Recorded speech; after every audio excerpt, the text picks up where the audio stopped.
people die, 52,000 were displaced. Despite all this, Paul Greengrass, with you two, America and Matthew, were able to portray the movie absolutely positive and very, you know the ending, but you're still thrilled with the whole action. So I appreciate your work. I appreciate what you have done with this movie. Thank you. And I want to, as I said, move along as quick as possible, and I will take the pleasure to ask the first question that is very obvious. Why did you want it? What gave you attracted to this movie? In particular, you, Matthew, haven't done a movie as a lead for 6 years. America, you did a wonderful job with Barbie. You have done many other movies too. Why this one? Why did you choose this one to continue or come back? I had wanted to work with Paul Greengrass, but I'd never received a call from him. It was nice to get that call. I like his taste. I like the way he handles large scope action, but also intimate, interpersonal drama. I like the way he balances that in his film. I read the script. I thought it was worth watching and worth making, even if it wasn't true. And then to know that it was based on true events gave me more reverence to want to be a part of it. As an actor, it helps me sort of sink into the so-called saddle a little bit. There's a bit of a privilege that comes with telling something entertaining in the fictional form that the film can be, that was based on real-life events. That it also was, as you said, you used the word positive. It wasn't a morose. It's a horror film. It's devastating. It's penetrating. It doesn't shy away from any of the horror or the pain and the loss. But at the same time, at the center of it, this choice to tell a story about these two people, a bus driver and a teacher, who did not wake up that day and think the day they might do something heroic. No, not at all.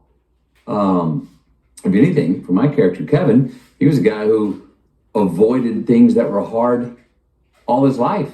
And it actually now was getting his comeuppance, looking he had nothing to show for his own life. And then just as he makes a decision to go to evacuate and save his mother and son, which was already the biggest decision this guy's made in his life in a while, right on top of that, he gets a call to go pick up these 23 children. Now, why does someone make that decision? Because to say no to that and go get your mother and son and evacuate them, is that the wrong thing to do?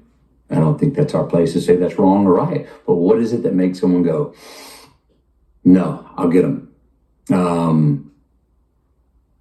These are I enjoy stories that are about sort of outcasts that can do something heroic and do something to survive and do something selfless to help others survive.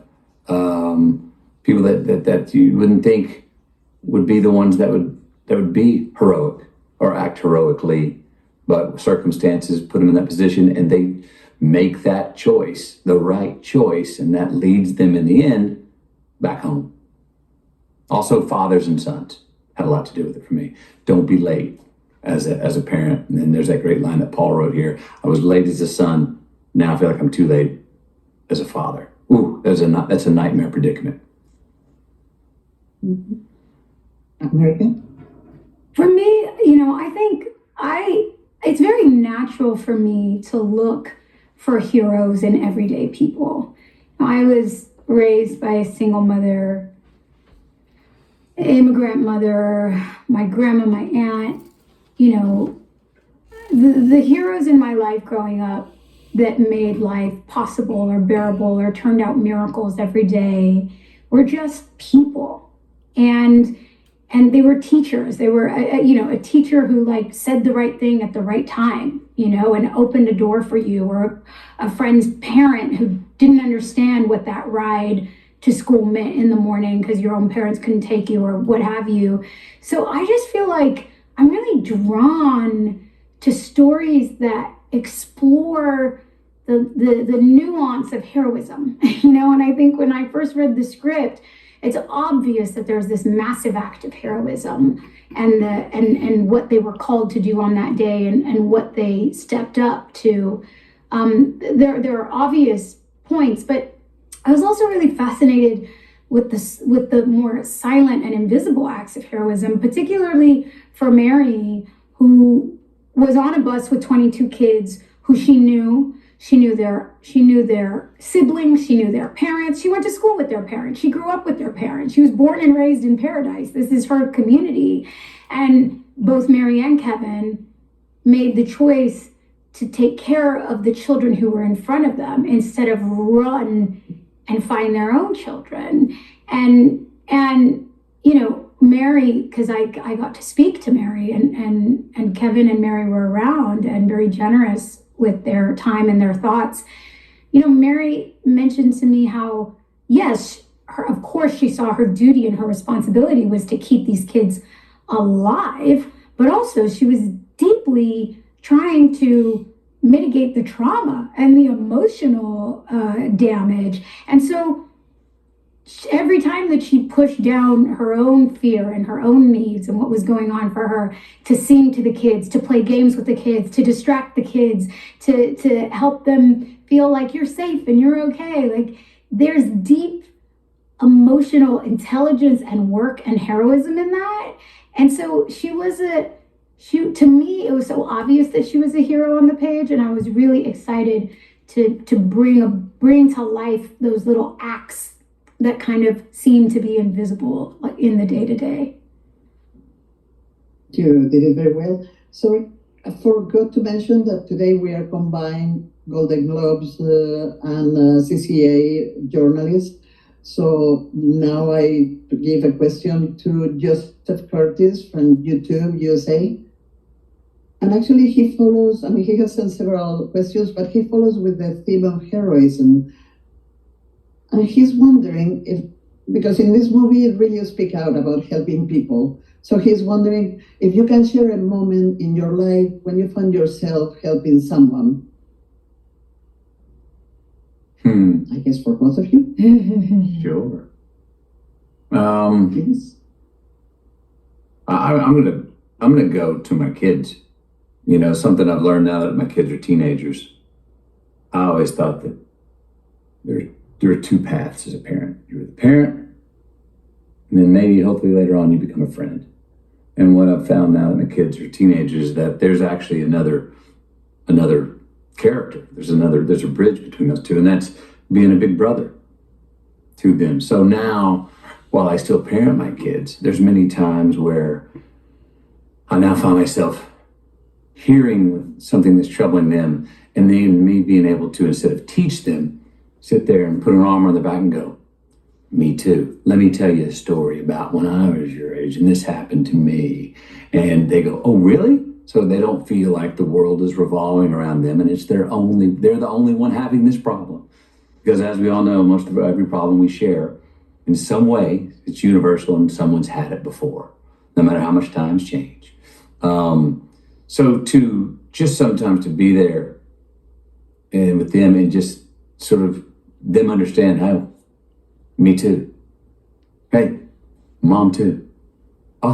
It takes the pressure off a little bit as they're going through these times, social media and all these different things that I did not grow up with. These pressures, they can see, okay, it's not just me, and I'm speaking from their point of view.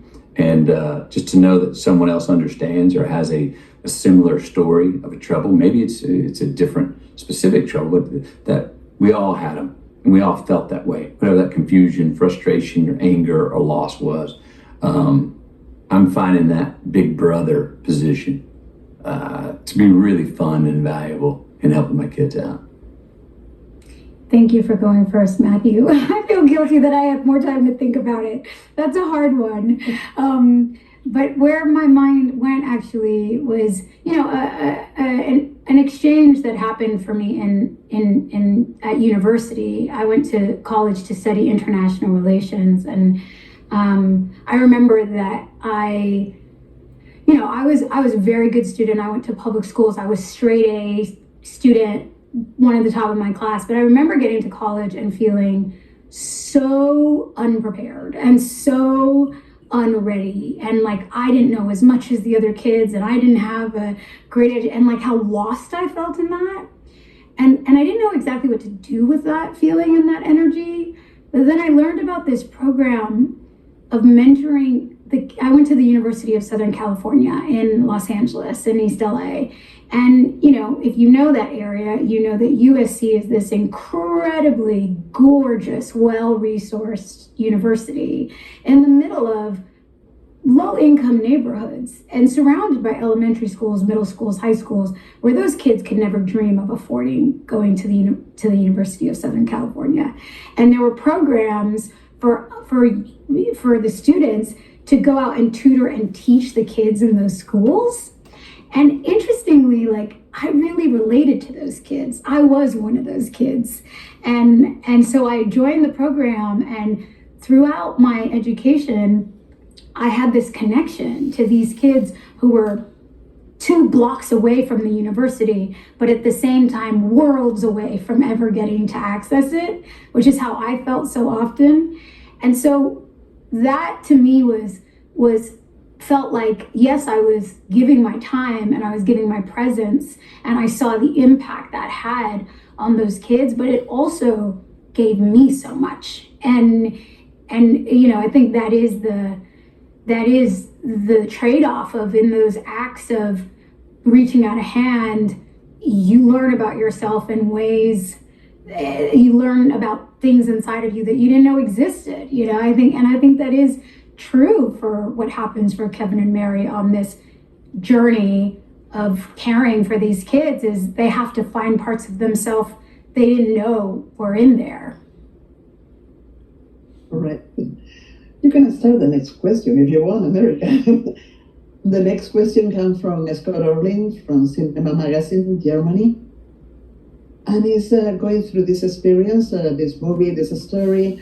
What have you learned? What is the new respect that you have for the fire or fear, maybe? I mean, in real life, on the set? That Mother Nature or natural disasters are how, no matter how much planning or protocol mankind may have, it's not an equal battle. We'll be outdueled. So this movie does bring up, in some direct ways and some indirect ways, about us, our ongoing time that we need to spend in humanity, about what our relationship is with Mother Nature in this coexistence. Because we've still got some more balancing we can do, and that has to do there's still choices we can actually make that can help balance our relationship with nature.